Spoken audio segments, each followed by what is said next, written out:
ఈ కథ రామాపురం అనే చిన్న గ్రామంలో జరిగింది. ఆ గ్రామంలో రామయ్య అనే సాధారణ రైతు తన కుటుంబంతో ఉండేవాడు. నిజాయితీ, కష్టపడి పనిచేయడం అతని జీవన విధానం. ఒక్కరోజు రామయ్య ఉదయాన్నే మార్కెట్కి వెళ్లాడు. పొలంలో పండిన మామిడి పండ్లను పెద్ద బుట్టలో పెట్టి అమ్ముకోవడానికి తీసుకెళ్లాడు. ఇవే మన పొలంలో పండ్ల కష్టం. వీటిని అమ్మితే ఇంటికి కొంత ధాన్యం కొనుక్కోవచ్చు. పిల్లలకు పాఠశాల ఫీజు కూడా చెల్లించగలను. రామయ్య మార్కెట్లో మామిడి పండ్లు అమ్ముతున్నప్పుడు ధనవంతుడు ధర్మరాజు వచ్చాడు. అతను ఎల్లప్పుడూ మంచి పండ్లు మాత్రమే కొనేవాడు. రామయ్య, నీ మామిడి పండ్లు బాగా కనిపిస్తున్నాయి. నాకు ఈ బుట్టన్నీ కావాలి. నేను పనిమనిషికి డబ్బు ఇవ్వమని చెబుతాను. బాగుంది సార్. బుట్టలో 50 పండ్లు ఉన్నాయి. మీరు లెక్క పెట్టించుకోవచ్చు. రామయ్య బుట్టను ధర్మరాజు పనిమనిషికి ఇచ్చాడు. ఆమె తొందరగా తీసుకెళ్ళింది. కాని లెక్కలో పొరబాటు జరిగింది. రామయ్యకు తెలియకుండా 5 పండ్లు తక్కువ ఇచ్చింది. రామయ్య ఇంటికి చేరుకున్న తర్వాత తన దగ్గర మిగిలిన పండ్లు లెక్కపెట్టాడు. అయ్యో, నేను ఇచ్చింది 50 అని గుర్తు. కాని బుట్టలో 45 పండ్లున్నట్టుంది. అంటే 5 పండ్లు తక్కువిచ్చేశానన్నమాట.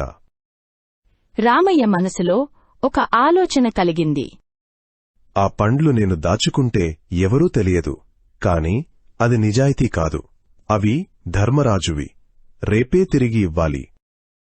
మరుసటి రోజు రామయ్య మళ్లీ ధర్మరాజు ఇంటికి వెళ్లాడు. ధర్మరాజుగారు, నిన్న మీరు ఇచ్చిన డబ్బుకు నేను ఒక బుట్ట మామిడి పండ్లు ఇచ్చాను. కాని తప్పుగా 5 పండ్లు తక్కువగా ఇచ్చాను. ఇవిగో, వాటిని తిరిగి తీసుకోండి. ధర్మరాజు ఆశ్చర్యపోయి చూశాడు. రామయ్య, 5 పండ్లు కోసం ఇంత దూరం వచ్చావా? చాలామంది దాచుకుని తినేవారు. కాని నువ్వు నిజాయితీగా తిరిగి ఇచ్చావు. ధర్మరాజు ఆలోచించి తన మనసులో అనుకున్నాడు. ఇంత నిజాయితీగల వారిని ప్రోత్సహించాలి. రామయ్య, ఈ 5 పండ్ల కన్నా నీ నిజాయితీ గొప్పది. ఇకపై నా ఇంటికి కావలసిన పండ్లన్నీ నువ్వే సరఫరా చెయ్యాలి. అంతేకాకని పొలానికి కావలసిన నీళ్లు, ఎరువులు నేను ఇస్తాను. ధర్మరాజుగారు, నాకు ఇది పెద్ద గౌరవం. నా కుటుంబం మీ ఉపకారం జీవితాంతం గుర్తుంచుకుంటుంది. అప్పటినుండి రామయ్య జీవితం మారిపోయింది. అతని మామిడి పండ్లు గ్రామమంతటా ప్రసిద్ధి పొందాయి. నిజాయితీ వల్ల అతని కుటుంబం గౌరవం పొందింది. అలా రామయ్య పేరు మరింత పెరిగింది. నిజాయితీ వల్ల వచ్చిన గౌరవం ఎప్పటికీ తగ్గలేదు.